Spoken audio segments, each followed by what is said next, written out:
What is science actually about? I mean, think about it. You probably have a collection of pictures in your head right now, but what does a scientist actually want to achieve? I believe it's two things. First, we want to understand well everything that is going on around us. We want to grasp the inner mechanism that is driving it so that we can, second, predict its movements and be able to manipulate it in our favor. So from knowing that diesel explodes at a certain pressure, we can build a diesel engine and make it move. So from this really precise statement of what the engine has to look like, we go to this really vague statement that the engine is gonna move, and probably that way. But wouldn't it be cool if we would be able to turn that around and have a really vague idea of what the vehicle is going to look like, but be able to precisely predict its capabilities? It's like predicting the top speed of a diesel engine prior to its invention, but with rockets. My name is Benedict Heil, and this is the Rocket Equation.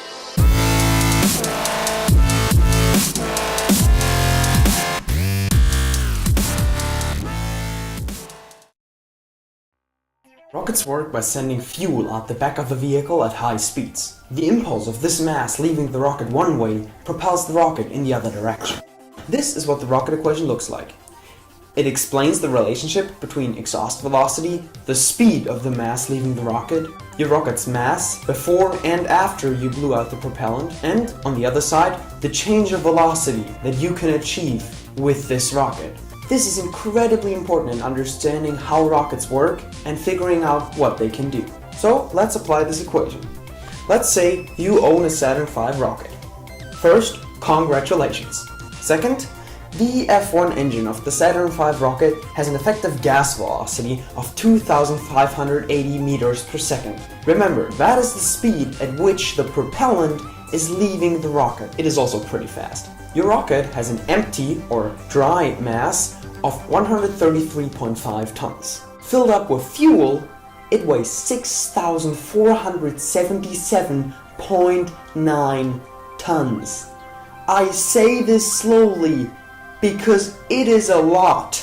So let's calculate. This means that the Saturn V has a delta V of 1016.18 meters per second, or roughly 1 kilometer per second. So the rocket could accelerate itself from standing still in space to the speed of 1 kilometer per second. How far could we go with that kind of a rocket? The answer is not very far. Even though it sounds like it's a lot, it's actually not. You wouldn't even be able to reach low Earth orbit.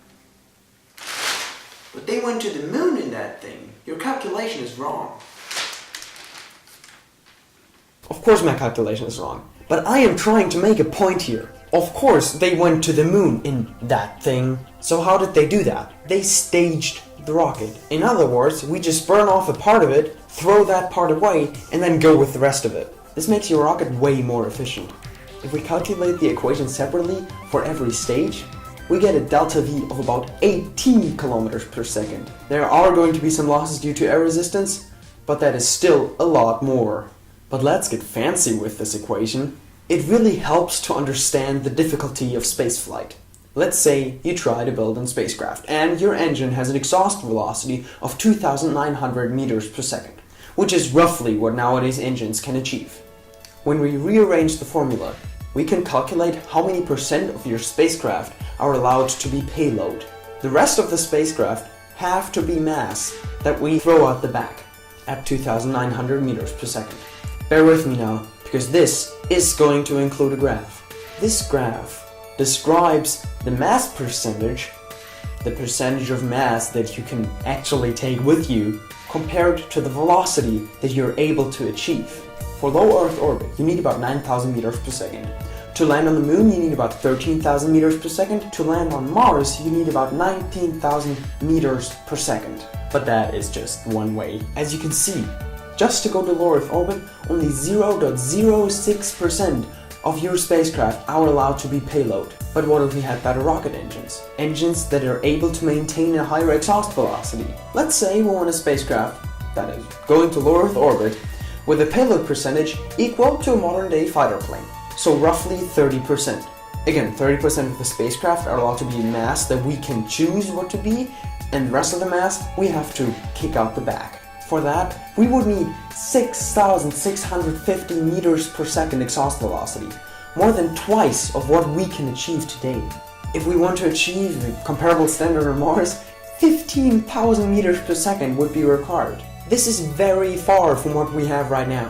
And especially chemical rockets, the one with the fiery thing out of the back, will probably never be able to do that. Rocket science is hard. Guys! They just developed an ion thruster! That thing has an exhaust velocity of 20,000 meters per second! We're going to Mars! Not so quick. Ion thrusters are awesome and they can do some really cool stuff. There are a lot of different ones, but in the end they all work by accelerating ionized gas out of the back of the vehicle. And as mentioned, they develop crazy high speeds of effective exhaust velocity, up to 50 kilometers per second. But they don't quite solve all of our problems. First, ion thrusters don't work when there's air around, so trying to get off the planet in those things is a disappointing experience, to say the least.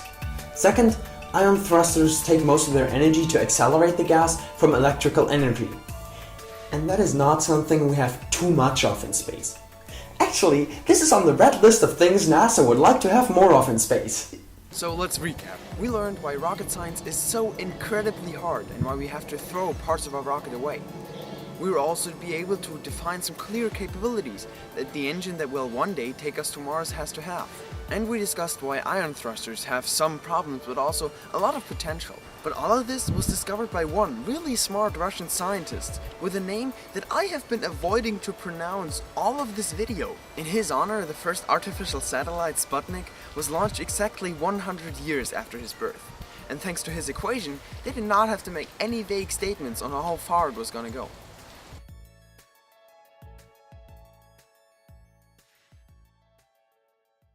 Kiewski. Ziel.